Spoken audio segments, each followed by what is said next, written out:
Hey Rufus! We're going to do a deep dive on one word today. It's a surprisingly common word with a surprisingly uncommon history. Want to know what the word is? Just play along, you stupid asshole. Nice. Nice. This innocent-sounding word has meant so many different things over the course of its 600 or so years in the English language that it's hard to know exactly where to start. Let's first consider how we use the word nice today in modern English. Blackboard! If you start thinking about how we use the word nice in modern English, you'll probably come up with a few different usages. Nice can mean refined or polite, for example, or respectable or decent. If we talk about food or drink, nice means something like tasty or high quality. If we use it for a person, pleasant or friendly. While there are subtle differences between these different uses of nice, they're all broadly positive descriptors. But here's the thing, the word nice, if you trace it back far enough, means something very different.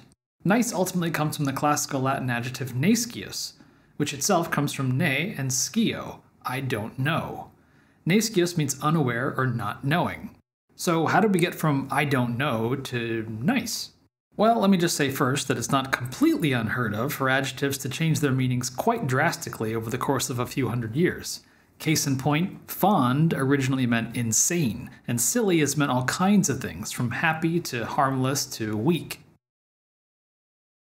I'll also point out, since this word traces back to classical Latin, that means that forms of it have appeared in all the Romance languages as well. But the word has not changed in meaning in other languages as it has in English.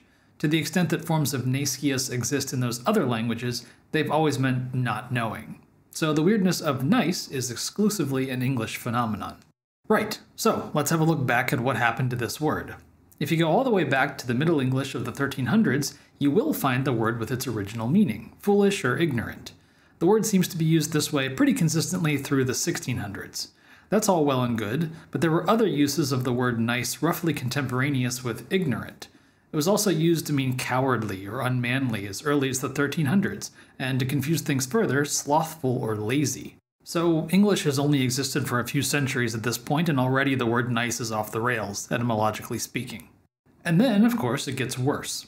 From the 1500s, nice starts to refer to someone's narrow tastes, both in the positive sense of discerning and in the negative sense of picky or fussy. In this same century, it also starts to be used to mean something that's difficult to understand or intricate.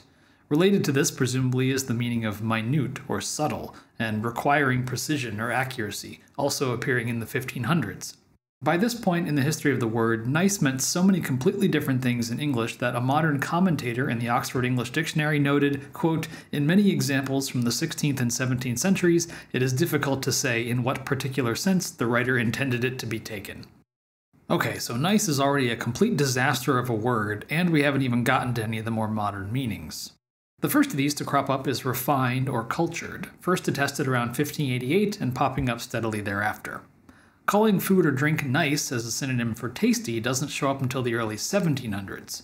Agreeable or pleasant is from the same century, first in reference to things and later to people.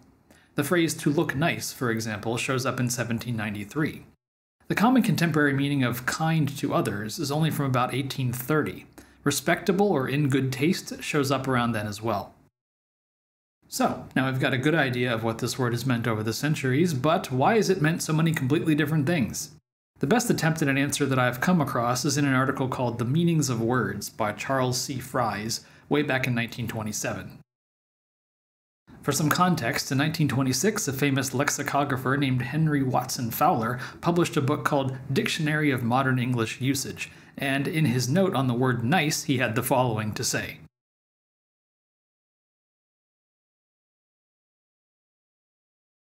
This is interesting because it shows that in the 20th century, some people were noticing the trend towards the modern usage of the word nice and didn't much care for it.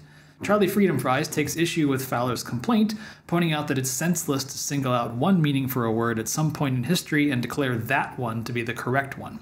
To Fowler, the correct meaning was probably particular or precise. But why single that one out rather than the older, obsolete meanings? Anyway, Spuds McCharlie also charts out a course for nice that actually makes a fair bit of sense. The word starts out in Latin meaning ignorant, then moves to mean foolish in English, from foolish to trivial, from trivial to fastidious, from fastidious to precise, and finally from precise to good enough to satisfy precise demands. That is, something that meets a high standard. You know, nice. So there you have it.